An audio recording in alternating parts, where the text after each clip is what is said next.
হৰ হৰ মহাদেৱ। মই শ্ৰীমতী মৃদুস্মিতা শৰ্মা পুনৰ এটি ভিডিঅ'লৈ শৈৱ মহাসংঘৰ ইউটিউব পেজটিলৈ দৰ্শকসকলক স্বাগতম জনাইছোঁ। নমো দেৱতাভ্যৈ পিতৃভ্যশ্চ মহাযোগীভ্যৈ এৱচ নমো স্বাহায়ৈ স্বধায়ৈ নিত্যমেৱ ভৱন্তু ন। আমি আমাৰ পিতৃদেৱতাসকল বা পূৰ্বপুৰুষসকলৰ প্ৰতি সদায় ঋণী, কিয়নো তেওঁলোকেই আমাক এই জীৱনটো দিছে।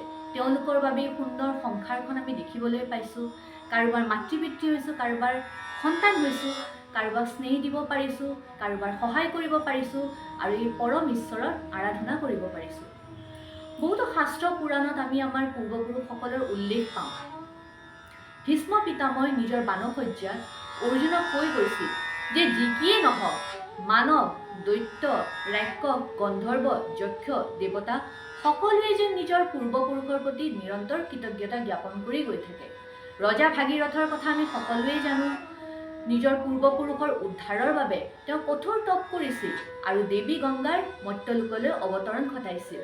সেই গংগাৰ আন এটি নাম দেৱী ভাগীৰথী।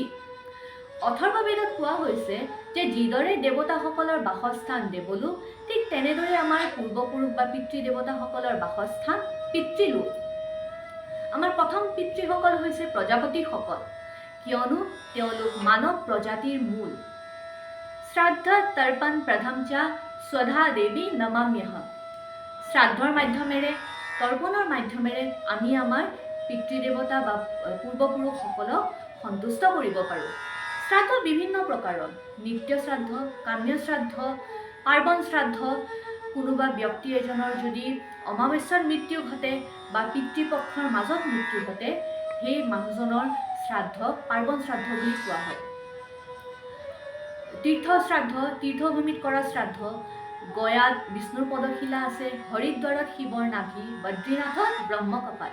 এই তিনিওখন তীৰ্থভূমিতে যদি আমি স্বৰ্গবাসী কোনো আমাৰ আত্মীয় স্বজন, মাতৃ পিতৃ, বন্ধু বান্ধৱ সম্বন্ধীয় যদি শ্ৰাদ্ধ কৰোঁ বা তেওঁলোকৰ নামত তৰ্পণ দিওঁ, তেতিয়া বিশ্বাস যে তেওঁলোকৰ আত্মাই শীঘ্ৰেই মোক্ষপ্ৰাপ্তি লাভ কৰে।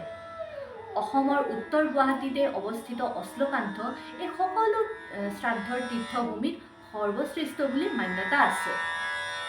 বৃদ্ধি শ্ৰাদ্ধ বা নান্দিমুখ শ্ৰাদ্ধ, যি শ্ৰাদ্ধ যিকোনো শুভকৰ্ম কৰাৰ আগতে কৰা যায়। শুভকৰ্ম যেনেকৈ বিবাহ, লগুণদানী, অন্নপ্ৰসন, চূড়াকৰণ, পোহন দিয়া, গৃহপ্ৰৱেশ। আচলতে কথাটো এনেদৰে যে যিকোনো শুভকৰ্ম কৰাৰ আগতে আমি আমাৰ পূৰ্বপুৰুষসকলক স্মৰণ কৰোঁ আৰু তেওঁলোকৰ বিশেষ আশীৰ্বাদৰ কামনা কৰি যাওঁ। শৰৎ ঋতুৰ এক দীৰ্ঘকালীন শক্তি আৰাধনাৰ উৎসৱমুখী পৰিৱেশ আৰম্ভ হয় দুৰ্গা পূজাৰে পৰা। দুৰ্গা পূজাৰ নৱৰাত্ৰাৰ প্ৰথম দিন বা শুক্ল প্ৰতিপদৰ পূৰ্বে যি 15 দিনৰ পক্ষ আহে, তাকেই কোৱা হয় পিতৃপক্ষ বা অপৰাপক্ষ।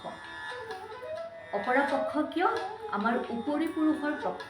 কাৰণ সেই 15 দিনৰ পক্ষ বিশ্বাস হয় যে মৰ্ত্যলোক আৰু পিতৃলোকৰ মাজৰ দুৱাৰখন খুলি যায় আৰু আমাৰ পূৰ্বপুৰুষসকলৰ এই পৃথিৱীলৈ অৱতৰণ ঘটে শক্তি আৰাধনাৰ পূৰ্বে আমাক আশীৰ্বাদ কৰিবলৈ।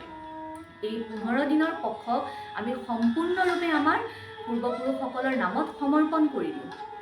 এই 15 দিনৰ সময়ছোৱাত আমি তুলসীৰ গুৰিত আমাৰ পূৰ্বপুৰুষ বা পিতৃদেৱতাসকলক স্মৰণ কৰি জল অৰ্পণ কৰোঁ, তিলত অৰ্পণ কৰোঁ, শ্ৰাদ্ধ কৰোঁ। আৰু দেখা যায় কিছুমানে পশু পক্ষীক খুৱাই, কাউৰীক খুৱাই, গৰুক খুৱাই আৰু দুখীয়াসকলক দান দক্ষিণা কৰে। এনে কৰিলে বিশ্বাস যে আমাৰ পূৰ্বপুৰুষসকলে অতি শীঘ্ৰেই সন্তুষ্ট হয় আমাৰ ওপৰত। কিছুমানে আকৌ এই 15 দিনত প্ৰতিদিনে গীতাৰ এটা অধ্যায় পঢ়ি যায় বা গৰুৰ পুৰাণৰ পাঠ কৰে। এইখিনিও যদি কোনোবাই কৰিব নোৱাৰে, তেতিয়াহ'লে ভিডিঅ' আৰম্ভ কৰাৰ পূৰ্বে মই যি মন্ত্ৰ কৈছিলোঁ, পুনৰ কওঁ: নমো দেৱতাভ্যৈ পিতৃভ্যশ্চ মহাযোগীভ্যৈ এৱচ নমো স্বাহায়ৈ স্বধায়ৈ নিত্যমেৱ ভৱন্তু ন। তুলসীৰ কাষতে ভক্তিৰে আমাৰ পূৰ্বপুৰুষসকলক স্মৰণ কৰি তিনিওবাৰ যদি আমি এই মন্ত্ৰটো গাওঁ, তেতিয়াহ'লে আমাৰ পূৰ্বপুৰুষসকলে আমাৰ ওপৰত আশীষৰ বৃষ্টি কৰে। আমাৰ শাস্ত্ৰত মহালয়া শ্ৰাদ্ধক এক বিশেষ স্থান দিয়া গৈছে।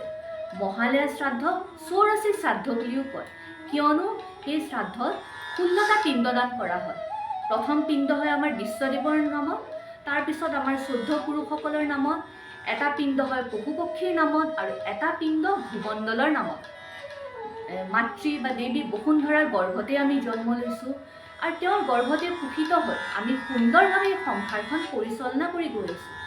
গতিকে এই পৃথিৱীৰ মাতৃৰ নামত যেতিয়া আমি তৰ্পণ দিওঁ, আমি এই সৃষ্টিৰ সকলো সৃজন শক্তিৰ লগতে নিজকে জড়িত কৰি তোলোঁ। দেৱতাসকলৰ কৃপা পাবলৈ হ'লে আমি পিতৃপুৰুষৰ মাধ্যমেৰেই যাব লাগিব। আমাৰ পূৰ্বপুৰুষ যদিও আমাৰ মাজত শৰীৰৰ মাধ্যমেৰে নাই, কিন্তু তেওঁলোকৰ উৰ্জা শক্তি আমাৰ হৃদয়ত প্ৰেৰণা, সাহস, আশীৰ্বাদৰ ৰূপত নিৰন্তৰ বাস কৰে। তেওঁলোকে আমাক উচিত বাট দেখুৱাই গৈ থাকে আৰু তেওঁলোকে আমাৰ সৎকৰ্ম চিন্তাধাৰণাবোৰ দেৱতাসকললৈ আগবঢ়াই লৈ যায়। আমাৰ পিতৃপুৰুষ বা পিতৃদেৱতাসকলৰ বিশেষ কৃপাৰ অবিহনে দেৱতাসকলৰ কৃপা পোৱা অসম্ভৱ।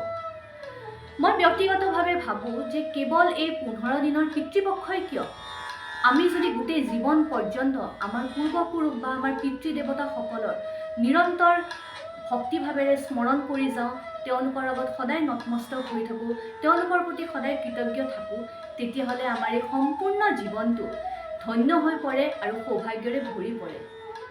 আজিৰ ভিডিঅ'টো ইয়াতেই সামৰিলোঁ। ধন্যবাদ। ভক্তিয়ে হ'ব সম্প্ৰসাৰ।